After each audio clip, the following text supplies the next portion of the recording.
নমস্কার, আমি সৌমেন। আপনারা আমার সঙ্গে বিবেক বার্তায়। ইতিমধ্যে আপনারা জেনে গেছেন দেশের নির্বাচন কমিশন আমাদের দেশের লোকসভা নির্বাচনের দিনক্ষণ ঘোষণা করে দিয়েছেন। মোট 7 দফার ভোট হবে, পশ্চিমবঙ্গ এর ব্যতিক্রম নয়। এই নির্বাচনে বিভিন্ন দলগুলি তাদের নিজস্ব যে মতামত, যে নিজস্ব ইস্যু তা নিয়ে মাঠে নেমে পড়েছেন। চলুন আমরা দেখে নিই বিভিন্ন দলগুলির ইস্যুগুলি কি কি। আমাদের রাজ্যের নিরিখে যদি আমরা রাজনৈতিক দলগুলিকে দুটি ভাগে ভাগ করি, তাহলে একটি ভাগ হলো যে জাতীয় দল।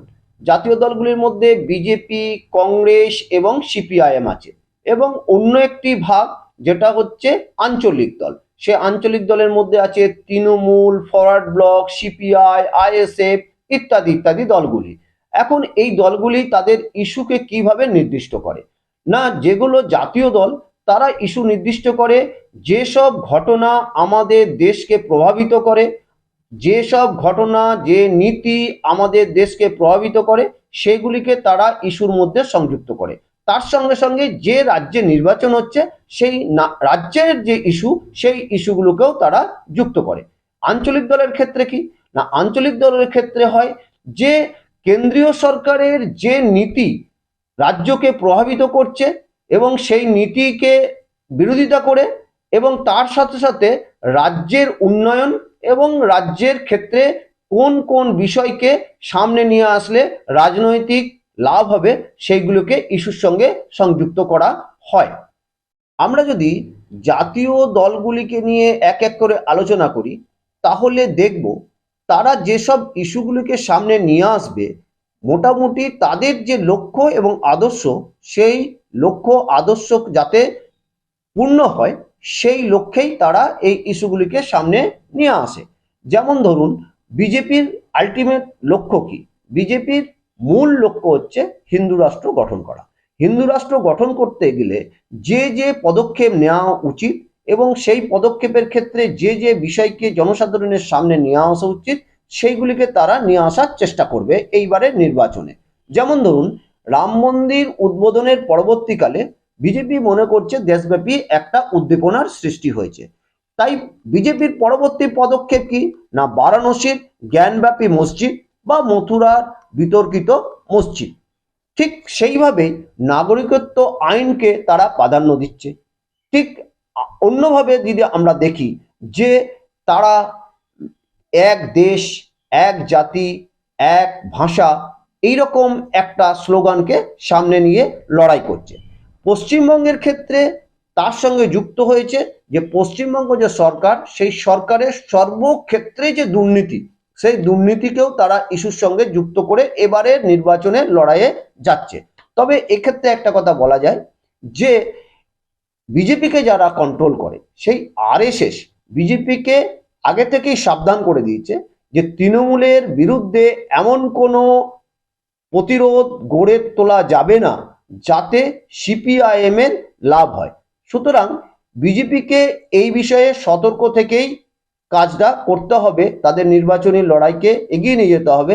কারণ আরএসএস এর যে গাইডলাইন, আরএসএস এর যে নির্দেশ, সেই নির্দেশকে অমান্য করার ক্ষমতা বিজেপি দলের নাই। কংগ্রেস একটি জাতীয় দল, স্বাভাবিকভাবে একটি জাতীয় দল হিসাবে তার কিছু নির্বাচনী ইস্যু জাতীয় ক্ষেত্রে আছে, তার সঙ্গে সঙ্গে পশ্চিমবঙ্গের কিছু স্থানীয় ইস্যু যুক্ত হবে। এই নির্বাচনে কংগ্রেসের প্রথম যেটা লক্ষ্য, সেটা হচ্ছে বিজেপিকে দিল্লির মসনদ থেকে উৎখাত করা এবং দেশে একটি ধর্মনিরপেক্ষ গণতান্ত্রিক সরকারকে প্রতিষ্ঠা করা। দ্বিতীয়ত, কংগ্রেস বিজেপির যে নাগরিকত্ব বিল তার বিরোধিতা, এবং তার সাথে সাথে বিজেপির যে স্লোগান এক দেশ, এক জাতি এবং এক ভাষা, সেই স্লোগানকে সামনে রেখে তার বিরোধিতা করা এবং ঐক্যবদ্ধ করা সাধারণ মানুষকে। দিল্লির বুকে যে কৃষক আন্দোলন হচ্ছে, সেই কৃষক আন্দোলনের যে দাবি দাবাগুলি, সেই দাবি দাবাগুলির সপক্ষে মানুষকে ঐক্যবদ্ধ করা। দ্রব্যমূল্য যে বৃদ্ধি হচ্ছে, সেই দ্রব্যমূল্য বৃদ্ধির প্রতিবাদে সমস্ত মানুষকে এক জায়গায় ঐক্যবদ্ধ করা। সাথে সাথে আমাদের দেশের যে গণতান্ত্রিক ব্যবস্থা, যে ধর্মনিরপেক্ষ চরিত্র, এবং আমাদের সংবিধান যে অধিকারগুলি আমাদেরকে দিয়েছে সেই অধিকারগুলিকে সুরক্ষা করা। এবং রাজ্য স্তরে তৃণমূল কংগ্রেসের যে দুর্নীতি, তৃণমূল কংগ্রেসের যে স্বজন পোষণ, তৃণমূল কংগ্রেসের যে সন্ত্রাস, তার বিরোধিতা করে এবারে লোকসভা নির্বাচনে লড়াই করা। এবারে লোকসভা নির্বাচনে সিপিআইএম কোন কোন ইস্যুকে সামনে রেখে লড়াই করতে চাইছেন? তারা সকলের জন্য খাদ্য, বস্ত্র, বাসস্থান, শিক্ষা এবং স্বাস্থ্যের গ্যারান্টির কথা বলছেন। তারা কৃষকদের সারের ভর্তুকি বৃদ্ধি করার কথা বলছেন, ফসলের সহায়ক মূল্য বৃদ্ধি এবং বিজেপির কৃষিনীতির পরিবর্তন বা বাতিলের কথা বলছেন, দেশের ধর্মনিরপেক্ষতা চরিত্র বজায় রাখা, তার সাথে সাথে দেশের সংবিধানকে সর্বোচ্চ মান্যতা দেওয়ার কথা তারা বলছেন। তারা বিজেপির এক দেশ, এক জাতি, এক ভাষার যে স্লোগান, তার বিরোধিতা করছে। তারা বিরোধিতা করছে নাগরিকত্ব আইনের, যা কংগ্রেসের সাথে তারা ঐক্যবদ্ধ হয়ে লড়াই করছেন। তারা বিজেপি এবং তৃণমূল কংগ্রেসের রাজ্য স্তরের যে দুর্নীতি, সেই দুর্নীতির বিরুদ্ধে ঐক্যবদ্ধভাবে লড়াই করছে এবং জাতীয় স্তরে যে বিজেপির দুর্নীতি, তার বিরুদ্ধে ঐক্যবদ্ধভাবে লড়াই করছেন। যেমন পিএম কেয়ার ফান্ড, যেমন ইলেকট্রন বন্ড, সাথে সাথে পশ্চিমবঙ্গের বুকে চাকরি নিয়ে যে দুর্নীতি হয়েছে, নিয়োগ দুর্নীতি বিভিন্ন সেক্টরে, তার সঙ্গে সঙ্গে বালি চুরি, কয়লা চুরি এবং অন্যান্য সর্বক্ষেত্রে যে দুর্নীতি, সাথে সাথে তৃণমূলের যে সন্ত্রাস বিরোধী যে শক্তি, সেই শক্তিকে আটকানোর জন্য যে সন্ত্রাস তারা পশ্চিমবঙ্গের বুকে প্রতিষ্ঠা করেছে, তারও বিরোধিতা করে এবারের নির্বাচনে সিপিআইএম যাচ্ছে। তৃণমূল একটি আঞ্চলিক দল হওয়া কারণে এবং এই রাজ্যে তাদের সরকার পরিচালনা করার কারণে তাদের ইস্যুগুলি একটু পৃথক হবে। যেমন বিজেপি সরকার যেসব ভুল নীতি গ্রহণ করেছে বলে তৃণমূল মনে করে এবং তা রাজ্যকে প্রভাবিত করেছে, সেই সব বিষয়গুলিকে জনগণের কাছে তৃণমূল এবারে লোকসভা নির্বাচনে নিয়ে যাবে। দ্বিতীয়ত, তৃণমূলের কাছে আর একটা দায়িত্ব বেড়েছে যে ইদানিংকালে পশ্চিমবঙ্গের বুকে নিয়োগ দুর্নীতি নিয়ে যেভাবে প্রশ্ন উঠেছে এবং অন্যান্য ক্ষেত্রে যে দুর্নীতি নিয়ে তৃণমূল কর্মীদের উপর যে প্রশ্ন উঠেছে, সেই প্রশ্ন যে ভুল, সেই ঘটনাগুলি যে অপব্যাখ্যা করা হচ্ছে বা সেই ঘটনাকে অতিরঞ্জিত করে দেখানো হচ্ছে এবং সেই ঘটনাকে রাজনৈতিক কারণে দেখানো হচ্ছে, এইগুলিকে প্রমাণ করার জন্য তাদেরকে জনগণের কাছে পৌঁছাতে হবে। তৃতীয়ত, রাজ্যে ওয়েলফেয়ার স্কিম বা ডোল পলিটিক্স যেটাই বলুন, যেটাকে তৃণমূল কংগ্রেস ব্যাপক বিস্তার ঘটিয়েছে, সে লক্ষ্মীর ভাণ্ডার থেকে আরম্ভ করে কন্যাশ্রী, যুবশ্রী, যাই বলুন, সেই ডোল পলিটিক্সকে আরো প্রমোট করতে হবে, আরো প্রতিশ্রুতি জনগণকে দিতে হবে।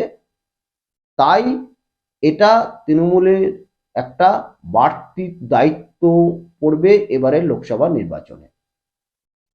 তৃণমূলের উদ্দেশ্য বাংলাকে বিরোধী শূন্য রাজ্যে পরিণত করা এবং এইটা করতে গেলে যেমনি পেশি শক্তি এবং অর্থের দরকার, সাথে সাথে জনগণকেও সাথে নিতে হবে। স্বাভাবিকভাবেই তৃণমূলের দায়িত্ব বেড়ে গেছে যে জনগণকে বোঝানো যে তারা ছাড়া পশ্চিমবঙ্গের উন্নয়ন করার মতন অন্য দল কেউ নাই। তারা যে উন্নয়ন করেছে অন্য কোনো দলের পক্ষে তা করা সম্ভব নয়। এইভাবেই তারা এই লোকসভা পশ্চিমবঙ্গে অন্যান্য যে রাজনৈতিক আঞ্চলিক দলগুলি আছে, সেই দলগুলি মূলত পশ্চিমবঙ্গ সরকারের যে দুর্নীতি, স্বজনপোষণ এবং সন্ত্রাস, তার বিরুদ্ধেই তাদের এবার লোকসভা নির্বাচনের লড়াই। বিভিন্ন দল তাদের ইস্যুকে সামনে রেখে লোকসভা নির্বাচনে লড়াইয়ে নেমে পড়েছে। এবার জনগণকে ঠিক করতে হবে তারা কোন দলের ইস্যুগুলিকে সমর্থন করবেন এবং জনগণ কাদেরকে সমর্থন করছে এটা জানার জন্য আমাদের 4ঠা জুন পর্যন্ত অপেক্ষা করতে হবে এবং পশ্চিমবঙ্গবাসী তাদের যে রাজনৈতিক চেতনা, সেই রাজনৈতিক চেতনার পরীক্ষা এই নির্বাচনে দেবে, এই আশা রাখি। আজকের প্রতিবেদন নিয়ে যদি আপনাদের কোনো মতামত থাকে অবশ্যই দেবেন, আপনার মতামত আশা করছি। সাথে সাথে বিবেক বার্তা চ্যানেলটি যদি আপনার ভালো লাগে তাহলে চ্যানেলটি সাবস্ক্রাইব করে বেল আইকন প্রেস করে দিন। নমস্কার।